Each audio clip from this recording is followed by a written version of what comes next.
Hey, I'm Jamey from Still My R Games, and today I'm going to talk about my favorite mechanisms in the game Arydia, the paths we dare tread.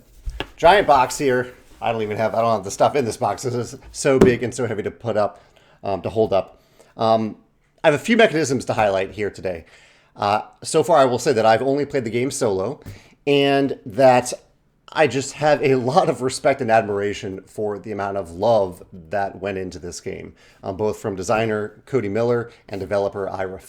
I can tell that I know both of these guys, and they spent years working on this game. It is truly, really, honestly, a monumental achievement. And a game doesn't have to be big to be a labor of love, but oftentimes when you see a game that is this big and has this much stuff in the box, that is where so much thought went into the player experience of using all those things. It's just really neat to see. It makes it feel like not just a passion project, but also something that they crafted to be played. So yeah, let's talk about some mechanisms here. So I think my favorite mechanism in Arydia so far is just the idea, and I'm not going to spoil anything other than the first encampment on this map. And I'll show you actually how it works in real time. I really like how you pop out hexes as you explore them. So Arydia is a specific place. It's a fantasy world, but it is a specific place. So having tiles show up in random places doesn't make sense. So you have this map that you start off with. And when at the very beginning of the game tells you, hey, pop open E2. This is where you start out. This is a little encampment. And this is a triple layered mat here. And the second layer doesn't have it isn't fully formed underneath the hex, so that you can pop up like this and then pluck out that little hex and turn it over. Again, not an expansion. This is exactly where you start the game. Everyone starts the game in the same place. And so I don't know if you can see how well that works, but you kind of just pop it up. And I guess once it's face up, it stays face up from then on. But that is just it's a really neat way.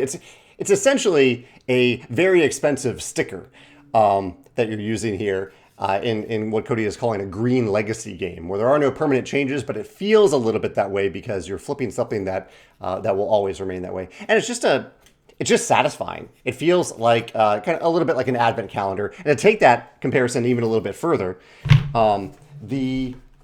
whenever you enter combat in the game will say, find this figure in the game, and you'll open up one of these big boxes. There's more than one of these in the game, and you'll actually pop out. You can see the corrugated edges. You'll pop out a pre-painted figurine from this box. So you're discovering it by opening it, and just the feel of this advent calendar type feel in the game is it feels like discovery. You're discovering something new for the first time for yourself. So I really like this. I also like the advent calendar style of opening up new pre-painted miniatures. Both feel really good. So I guess those are more components than mechanisms, but they're crafted around making the player feel good when they get to do it, and it definitely accomplishes that goal.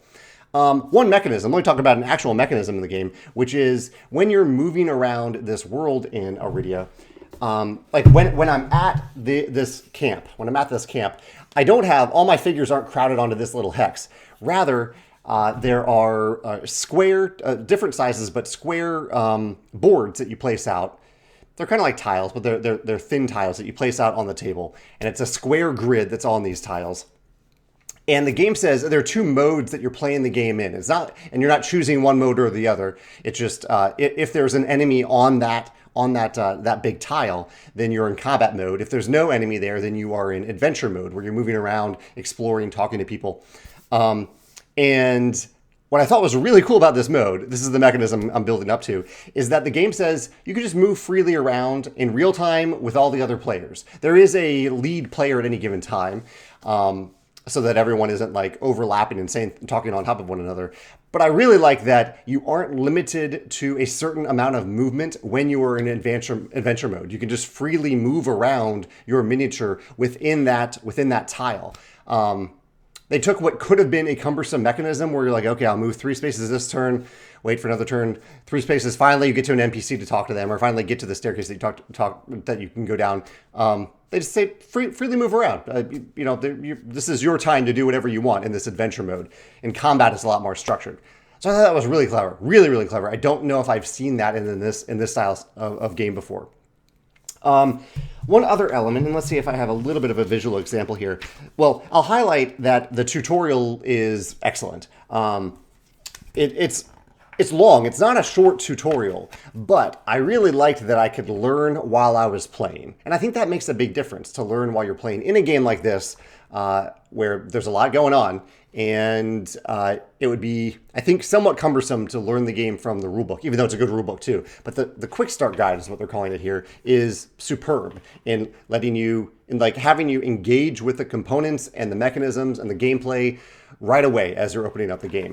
So yeah, I think the tutorial is excellent, and it shows things like, and again, this is all in the tutorial, so it isn't a spoiler, but here's like the first person that you interact with, and one person, and I was playing this solo, and the game kind of says you will lose this aspect of the game while playing solo, but if you play with other players, then you gain this aspect of the game, which is that as someone is reading the what this guild leader is saying out loud, so one person is reading this, everyone else is listening because they didn't get to ask questions about certain aspects of what they said. So for an example here is, one of the things this person says is, if you want a little warm up before you go hunting squills, and they say some other things.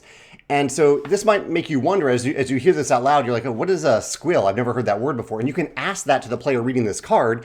And there are keywords listed on this card. And if you ask about one of those keywords, the person reading or person representing this NPC can then flip over the card and be like, okay, you asked about squills, and there's a line of text specific for you asking about the squills.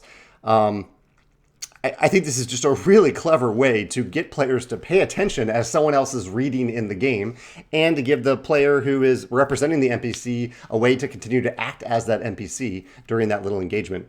The other thing that I'll mention thematically, I really like the idea of the squills in this game. In this game, you are outcasts who are going on an adventure to try to reclaim your honor by doing good deeds around this country and this world, Arydia.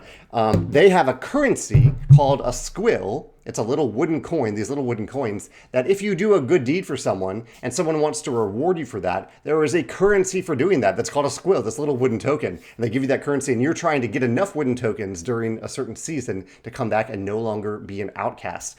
And I like this not only thematically for the world, but also for gameplay, where it gives you a concrete sense of progression. It takes a thematic thing and makes it a mechanical thing that you can understand in the game. This is why we're going to do this. This is what we're accumulating to show for all of our efforts. And I also kind of like it as a real world thing. I kind of wish we had squills in the real world, where if you do a good deed, someone could reward you by giving you a little squill. I think that's a neat concept. What is the last thing? Oh, I wanted to mention one other thing about the tutorial. There is a certain point in the tutorial where you get to combat.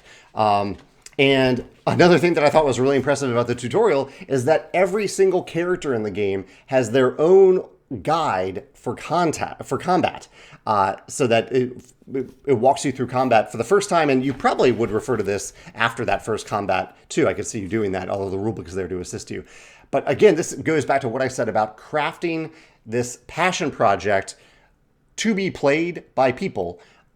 This is an incredible effort to have one of these for every single character in the game. That is not a small effort to do that in terms of constructing this and the graphic design that went into this. So just a really impressive effort there. Yeah, so those are my favorite things about Arydia so far. I'd love to hear your thoughts or your questions. If you're curious about it, let me know about those in the comments below. Thanks.